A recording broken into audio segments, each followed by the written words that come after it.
Hey guys, I'm coming at you with another rings workout video. Sorry for the long delay on this. I was traveling for about 2 weeks, and now I'm deciding to finally get back through all this footage I've built up, archived, and hopefully sort through it fairly quickly.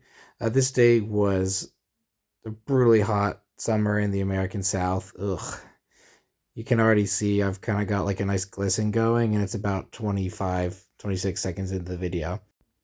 It just takes a little while for me to adapt to the sudden increase in heat. If anyone's lived in this area, you know that there's basically a small increase in heat going into the spring, and then suddenly you hit summer and it's just like hot as hell. And that takes a long time for your body just to get used to. It's very difficult for me being a much heavier calisthenics athlete who likes to train outdoors. Managing fatigue is very hard because I find that increasing my body temperature is really one of the biggest causes of me needing to, cut workout short or my performance being suboptimal. There's only so much that you can do about that when you have like a lot of body mass. It's just the reality of the physics.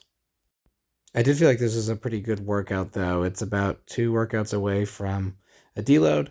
I'm enjoying these ring turned out pull ups and these chest flies. I'm always doing chest training. You can always do more chest training, is my mindset on that stuff.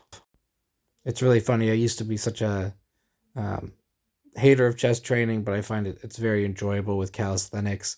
All the discomfort and pain I used to feel is really gone.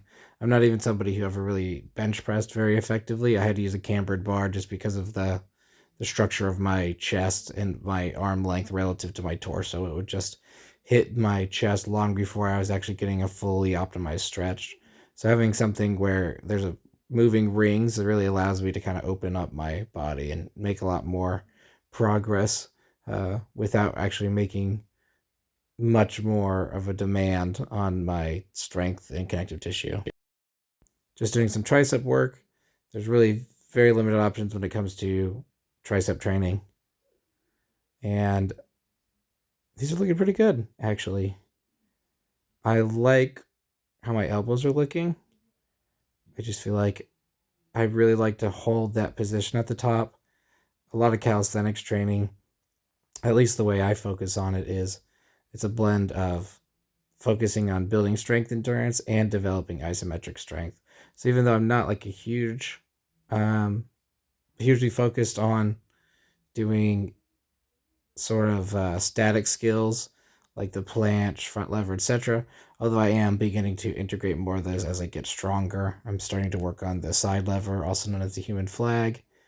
Anyways, I do actually incorporate a fair amount of isometric work into my training, but not really in the typical way of developing static skills. More so just I want to make sure that certain muscles can develop isometrically, because so much of the stability that you get during exercises is just these powerful isometric contractions. And I think also that's something that people don't understand when they begin getting into range training, is how significant that development of isometric ability is. Even just, the elbow lockout position, the ring support position, all of these certain positions, like you have to develop that isometric core strength, that isometric upper body strength in order to actually develop into a more complete calisthenics athlete.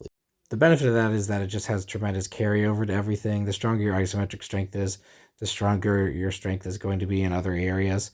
It's really very beneficial and excellent for, preventing injury. So I find that the more I train with the rings, the more I'm able to carry it over to the ground, to the bar. Everything else is benefited as well. So the rings are really just the most versatile option when it comes to most calisthenics training. I wish I could figure out a way to do sort of primal flow type movements on the rings, but those have been thus far a catastrophic failure. If I ever figure out a way to kind of add in that additional stability component to primal flow, I would love to do that. Here we go. I'm just moving into kind of sit back rows. You can actually see how much my mid back is contracting, just holding it. I probably went a little bit too high on these, but I was just getting fatigued. But yeah, you can see like I get really sore mid back from these kind of exercises, but I think that's a really good thing. And then some ring flies. I clearly don't know where the camera is relative to everything I'm doing because I'm just basically out of frame. At this point, you can kind of see the sweat glisten a little bit. This is only about 5 minutes of video, but it's probably more like 15 minutes into the workout. Well, maybe not 15 minutes, but more like 10 or so. And then here we cut to me doing some of the primal flow. I don't know why I keep saying that. Primal flow work. And this was just really when the fatigue was hitting. I did not last very long at this. I like using gloves though. I just don't like getting my hands dirty. I feel like having inhibitions, like worrying about my hands getting dirty, subconsciously that contributes to me not, being as enthusiastic about it, not doing as much work. So don't be afraid to wear gloves just because, tough guy rhetoric, whatever. It's also just more comfortable. A lot of these ground really rips up my hands. I've been opting for not going as long with the primal flow just because I feel that if I actually get too tired, I'm not really gaining the benefit of the skill development. And I find that conditioning work, although hypothetically I could use primal flow as like a primary form of like conditioning and strength endurance work, it doesn't really seem to be that practical for me. I think I would just have to do such long sets that it makes more sense to do things like burpees and sapate, plyo pull-ups, that kind of thing, in order to build that endurance and ballistic strength and conditioning, and then just carry it over to the primal flow, which I see as more of like a mobility and a skill focused thing. I do, however, still think primal flow is important. It does feel like it's the uh, sort of the intersection of a lot of things. I actually had one of my friends try it recently, so shout out Lindsay. And she was saying how it feels like a little bit of everything. And I think that's a good way to describe it, is where you're assessing so many qualities and making sure that there's not any obvious gaps. And you're training your body to move as a unit, which I think is one of the most important skills in fitness, is not to break things down by muscle groups, not to break things down by movements. Well, sort of break things down by movements, but think of your body as like a cohesive unit because that's how it operates.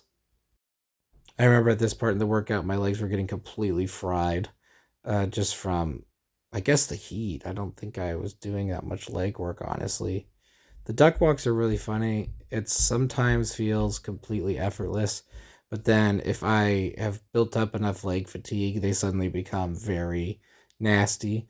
I think it's just because you are basically doing kind of like a squatting, walking position, but in a very compromised position of poor leverage. I liked that transition there. I really enjoyed the bear walks. They're definitely the ones that have probably the greatest carryover to certain shoulder moves. And so, yeah, that's about the whole workout. Just trying things out. Like and subscribe.